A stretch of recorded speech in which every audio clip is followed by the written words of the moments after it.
Hello, everybody. A real pleasure being here with you today.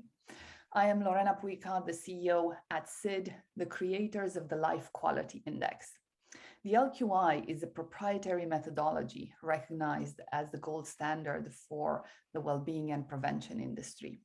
It is backed by a pipeline of over 1 million research papers.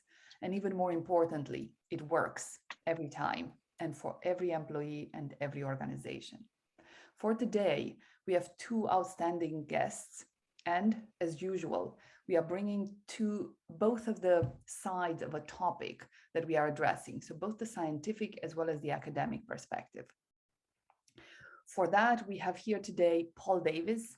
Paul has studied economics and philosophy at Cambridge. He spent over 10 years as a tax advisor, financial planner, and financial psychologist for Grant Thornton and a few illustrious boutique financial planning firms.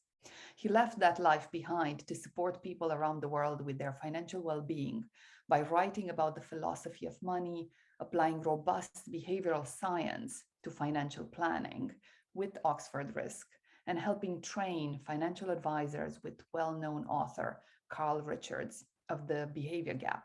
And of course, he is the mind and heart behind moneyblind.net. And we are joined by Sharon Benson, Transformation and People Director for Edison Young People. Sharon is a multi-award winning HR professional and was recently named as one of the top UK's most influential HR practitioners and is ranked second in the top 40 people leaders in the UK building workplaces of tomorrow.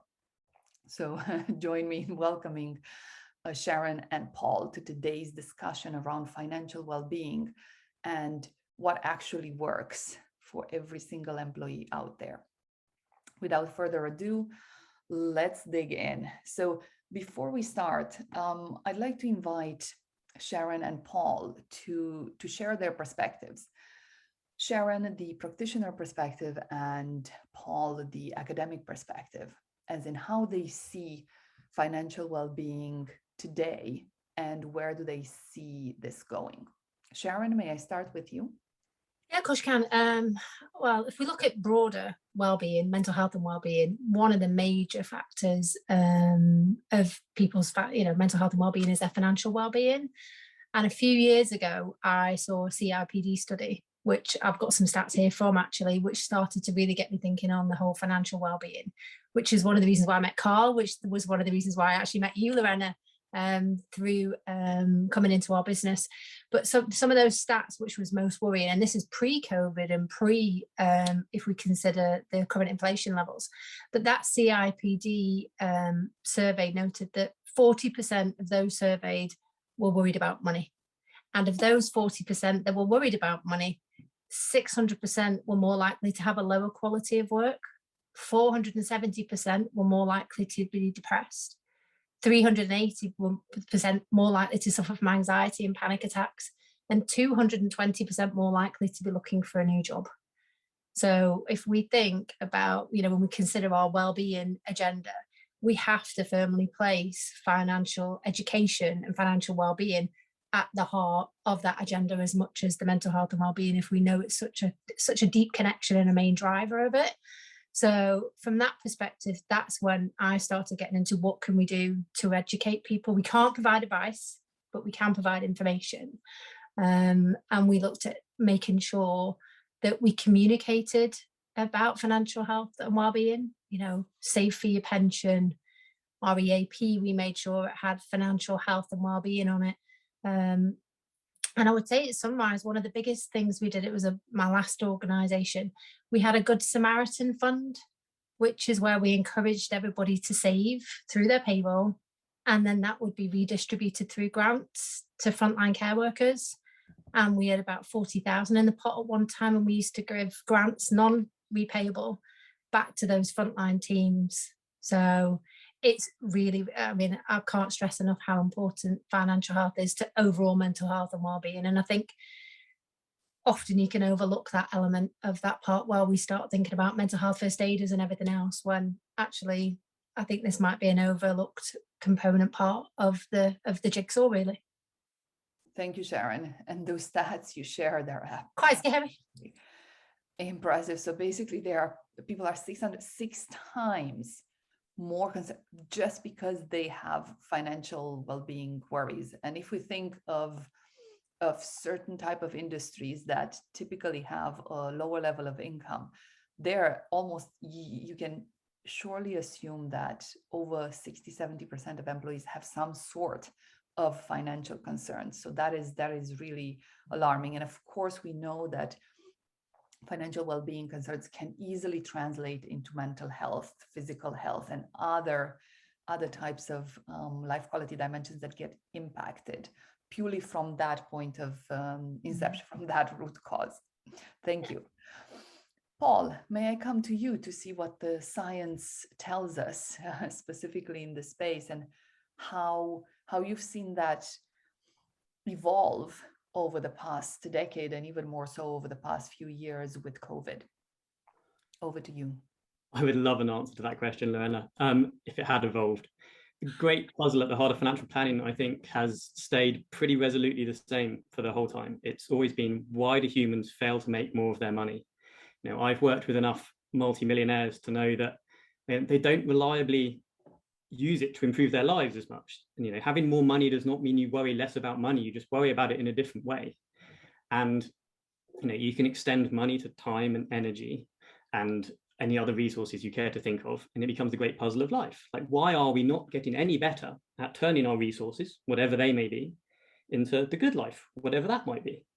And the annoying thing is that it is doable, and it should be that more money does open up more opportunities to live a better life.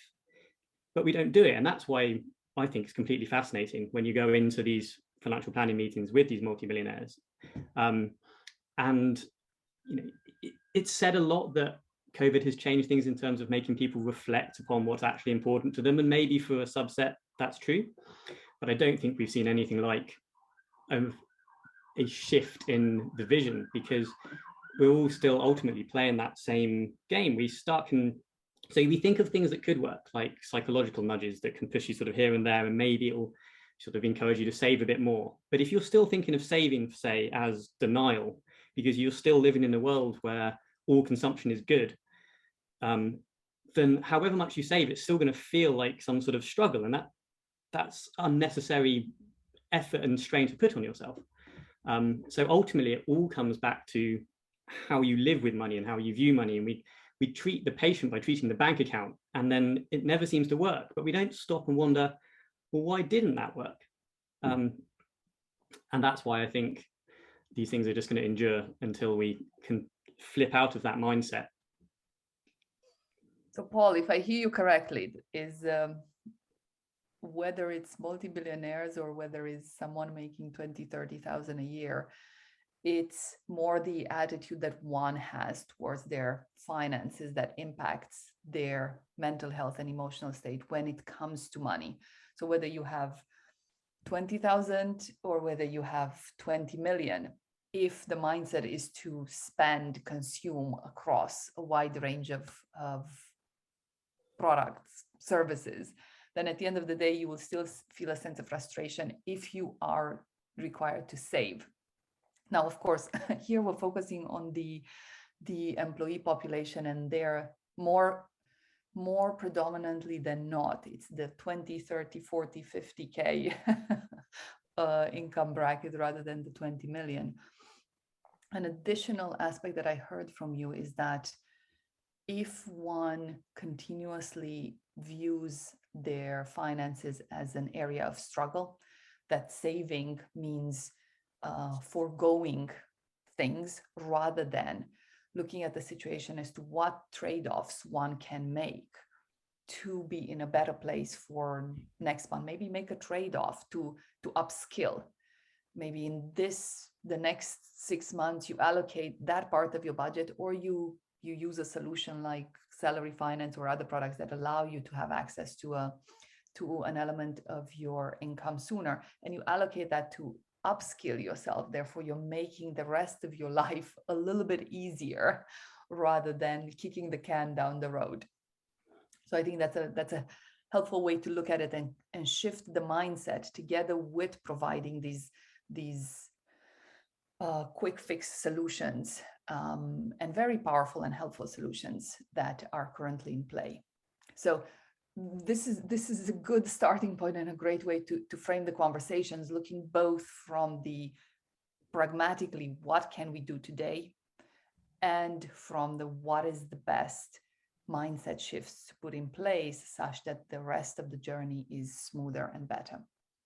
On that note, I'd recommend to dive deeper into what is from what place is it best to start when we look at the group of individuals. We look at organizations that most of the time they're not have the best of intentions to support their employees. Where does it all go wrong? So Sharon, I'd love to start with you. You've given us some stats that they are not from today, yesterday, they are from years ago. So clearly, if knowledge would be the solution, we'd all be sorted. So that's not it. We know that these are important things, but knowledge is not the full answer, it's part of the answer. If you start to think of your experience in the different HR roles and your colleagues in the HR profession, what do you see as the biggest challenge to bring across change, structural and really impactful change over time, rather than a short-term solution of providing cash sooner? I mean, you know that we introduced salary finance, and the take-up was really good at Studio, but at the same time as introducing salary finance for people to access low-cost money, that, you know, given the low income bracket at which they operated in, but we also massively promoted the Help to Save scheme. So I think it's not just about borrowing money and that quick fix of the plaster, but it was also really encouraging people to do the Help to Save scheme, which I don't know, you know, and I would imagine certainly over COVID, much more people will have become eligible for that scheme over the last couple of years. And I don't know if you're aware of that, but that's where, you know, those on low incomes or family credit can save up to £50 a month. That's a 4-year scheme, and the government would top it up by 50% to encourage people to save for their future. But the biggest thing for me is internal comms has been the key, I think, massively on comms. I think you've got to be consistent and persistent with the information. People think because they did one little leaflet about financial education, everyone will have read it and everyone will have understood it. It's what's the various channels you can get to that audience? Because for most of the environments I've worked in, whether it's been at Sunrise within care, whether it's been at Studio, which is retail but has a large population of a warehouse workforce, they don't have access to company emails or company equipment. So your own device and one place to be able to get that, which to be fair is one of the reasons why I quite love the idea of a one-stop shop with Sid, to be fair, so that you can push all the content there. But comms is really important, and consistency and persistency, as I said, of getting that message out. Information, not advice, but having an annual calendar of when you want to be drip feeding some of those messages out. So get ready and save for Christmas might be a message you'd be starting to put out in October. You know, beating the January blues might be one in January. You know, how to, if you turned your thermostat down by 1 degree, you could save X pounds on your utility bills. I think internal communications and the channels that you need to reach out to people, that's what's going to be key. And as I said, in every function that I've gone into, and most businesses I've gone into, there's 2 roles I've always put in my structure that have been key: people change, capability, and internal comms. Because that's the only way you're going to, get those messages out and get the heartbeat and the drum roll of people understanding, because it'll take at least 3 or 4 times to hear something before it's likely to sink in. Just Sharon, one poster is not going to do it. I think you really nailed it when it comes to organizations today. In marketing, there's the rule that people need to see it 7 times. Oh, there you go. So I think that would apply perfectly well to this space too. And internal comms, again, you touched on something very sensitive, because internal comms, theoretically, every organization knows that you need to inform and keep your employees and your colleagues informed. However, the nature of that message changes so often, whether people change roles or whether the strategy changes, or that at the end you end up giving different messages across that journey of 7 times. And of course, that doesn't sink in because you keep on changing the tune, and that doesn't integrate. So I think that is incredibly powerful. Additionally, you mentioned something that really struck a chord. Clearly, I'm biased. Sid is very close to my heart. Though the fact that it's not only the responsibility of the organization, it's not only the responsibility of the individual itself, it's a combination of organization, individual, and family. So if you think of the organization, yes, comms, support, tools like SID and beyond, absolutely vital. The individual themselves, to know that there are steps they can take. You gave the example of turning down your thermostat by 1 degree. We have our recommendations in the environment dimension of SID, because your environment is going to impact your finances is going to impact your mental health, and so on. So things that seem trivial, but they do indeed impact your financial well-being and in turn your mental well-being overall. And then family, if one is in a social context that is not so supportive of a healthier financial mindset, then it's very hard, because even if one receives the same quality messages at work and they get reinforced in SID on their day-to-day journey, if the social context is not again supporting that same message or that same attitude, then it's very hard to integrate that type of change. So we've taken very seriously the whole 360 view of an individual, organization, their personal life, but also aspects of their social context, their environment that are going to impact their day-to-day experience. And with that format, you can genuinely start to approach change both structurally and pragmatically on a day-to-day basis. Thank you. Paul, let's dive into the academic perspective here, the bird's view. So how would you, from a research perspective, clearly behavioral research has evolved quite a bit over the past 2 decades.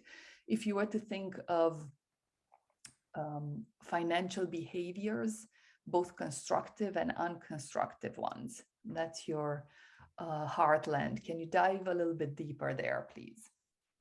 I'll give you an example which links back to what Sharon was saying about comms. So there was a project I did for Oxford Risk, which was for one of the country's biggest employers, their pension website, to tell their employees what they could do with their pension and their choices. And they had to make a choice. They had to go down a specific route. But of course, the whole thing, like Sharon said, rather than focusing on, say, consistency and the journey that each employee was on, they focused very much on the information that this company needed to get across. And like, as far as the company was concerned, they ended up at one of 2 places. So their journey was built to end up at one of those places. But the employees went on a completely different journey. And they could throw all the behavioral nudges in the world. Like they'd thrown like little read more buttons and they'd color-coded things and they'd put icons on it. And it was a disaster. And we had to basically rewrite the whole thing. It's not about disclosing, and it's not even about disclosing with behavioral nudges. It's understanding that there is a human being that's going on this journey. And like Sharon says, you have to tell them at certain points. If they get that email or that letter at the wrong time, what does it matter? Like, you need, the whole point of behavior changes that you need to remind them at the time they need to be reminded. You need to give them the information they need at that time to go that little tiny step, rather than just saying, here's what you need to take these 7 steps all at once, good luck. So behavioral science is very good now at that sort of thing, but it's still, when it comes to applying it, companies, I think, still see it as an add-on. They bolt it onto the end. They don't bake it in from the start. You know, they must have spent thousands of pounds on this website. And then at the end, employed Oxford Risk to say, can you just give it a once over just to check, you know, we've put the behavioral things in, we hope you like it. And it's like, you should have started with us. Yeah. And then you would have saved all this problem. And reversing that out a little bit to a wider view of what it means when people are looking about money. So from a financial planner's point of view, we were very aware that when we were sat in a meeting room with someone, they could be the most engaged person in the world. They're on the edge of their seat, they're taking everything in. for what, possibly a couple of hours a year, maybe a couple of hours every quarter if they're a really high paying client. Think of the messages that money in general is sending to you all day, every day, outside of those couple of hours a year.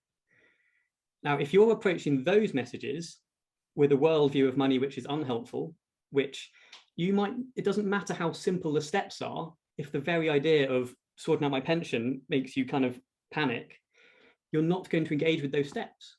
And if every single message you have is reinforcing that view that money is scary and complicated and investing is just a complete lottery, then it doesn't really matter how good the comms is to a certain extent. You've got to be able to construct a better world, and you construct a better world from the language you use. So money should be the greatest tool we have for living an examined life because of its ubiquity in basically all of our decisions. It's there to sort of, every time it comes across, we should make it sort of stop and go, oh, do I mean better or do I mean more expensive? You know, how reliably and unconsciously do we all say, oh, better house, better car, better job, without knowing anything about whether that job or car or house has made the person who owns it better in some way. Maybe it's sacrificed their health and their relationships and their marriage and their is that still better just because it pays more money or they can spend more money? It's nonsense. But no one really notices this. So there's a wider comms issue here of what are the building blocks that make you think about money in a certain way in the first place. That's the level at which I think you should stop and just challenge and just, you're not saying less expensive is better, because that's just as dumb. Like, you're still seeing the world through a numbers either or, black and white, as opposed to, okay, I've used these numbers to break something down for analysis, but these numbers are all in service of a life, and therefore I've got to build it back up in the service of that life. Which is a long-winded way of not really answering your question. Thank you, Paula. I think you do. In all fairness, though, I don't think there's a lot of financial education at school. I don't think the curriculum covers it. I know that when I worked at Northern Mark, we had 2 days of charity days that you could give back to the community.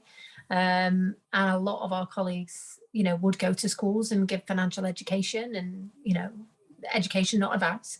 But I think that's another thing, we should be considering how we educate the younger generation on how to use money. I mean, I didn't come from money. My parents weren't wealthy, but I never felt poor, but neither was I rich. So I think you're right. It is a mindset. I think, money gives you a few more choices, doesn't necessarily make you happier. It can make you worry if you haven't got it. And I think it can cloud your judgment and cloud your views to the, we heard the stats before. But I lived in social housing when I was, a little girl, and I never felt poor. So my parents worked hard, taught me the value of money, made sure I saved before I bought it. So a lot of it is your family upbringing, but I do think more could be done by way of, schools and education. And I think the banks are starting to do that. If you go on their websites, they've got loads of financial education programs. I just don't know if enough people tap into that, in all fairness. I don't know if a lot of people know about it, but we used to signpost it as part of some of our comms. Barclays do some great stuff. So do HSBC, but they're just not widely promoted. I think they do it from a CSR perspective, but how much really do people tap into it? I'm not so sure. And also, one thing that I did get from Paul's reply that reinforces your point, Sharon, is the fact that now everyone is going and blasting out a lot of content. If I think of the day-to-day experience of an employee in a retailer, for example, do they have time to go to the Barclays website and read 50 pages, even one page? Do they want to? Do they have the mindset to go and read? Very unlikely. Second, that point regarding the journey, the employee journey that was made both practically and academically. Both the nature of the journey, give the right information at the right time to the right person, but also ensure that that is not a one-off experience, but that is a continuous journey. And for me, that is a really, really powerful point, because you cannot change a mindset if you're just intervening once a year. Even once a month is just unlikely, because this took years to build. your mindset, beautiful mindset, you never felt poor. I think that is incredibly powerful. There are people that are incredibly well off financially and they do feel poor. So that mindset point, I think, is very powerful, and it does take time to build it up and to change it. And from that perspective, that employee journey and really supporting employees consistently, ongoingly with one solution can only be beneficial, both in the short and long term. Because if we keep on changing the game every year, we have another approach to it and another approach to it. People don't have a chance to integrate and actually assimilate those mindset changes, because every time the goalpost changes. These 6 months we do this, and then we're going to roll out that, and then we're going to do that, and then it's incredibly confusing even for the ones that do want to do something. You said something really important before, Lorena, in terms of in marketing, for a customer they have to hear a message 7 times. I think HR professionals need to start considering themselves more like marketeers, because if you think that a marketing's role is to attract new customers, maximize the performance of those customers, and share of wallet, retain those customers, have them be brand ambassadors to get more customers, offload the customers that don't serve you well. If you swap C with customer with C with colleague, I think that's HR's role. Attract colleagues, maximize the performance of colleagues and the retention, have them ambassadors for your brand. Let go of the ones that don't serve you well or don't perform.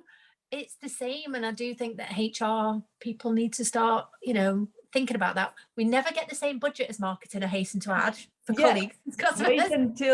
Wait until you roll out SID and the organization realizes what the impact of that initiative can be. Once you realize that actually your people, think of your 600%, 300% metrics. Once you realize that your people are such a powerful asset, then of course you're going to invest a lot more in your people. But now it's too confusing. The space is too fluffy, and it's hard for executives. I think of myself in my role as CEO at SID. I need to know exactly, I'm going to invest that much. What am I getting out of it? And I think that question historically has been very challenging to be answered by HR professionals. And that's part of the role that we want to play in this space, really support and be that partner to support, to answer those questions in a pragmatic way, such that you can have the resources as much as marketing to make sure that the employees are in the best possible place. And therefore it's a win-win-win. Well, in this sector, if you think about it, I've worked in retail, I've worked in banking, I've worked in pharmaceuticals.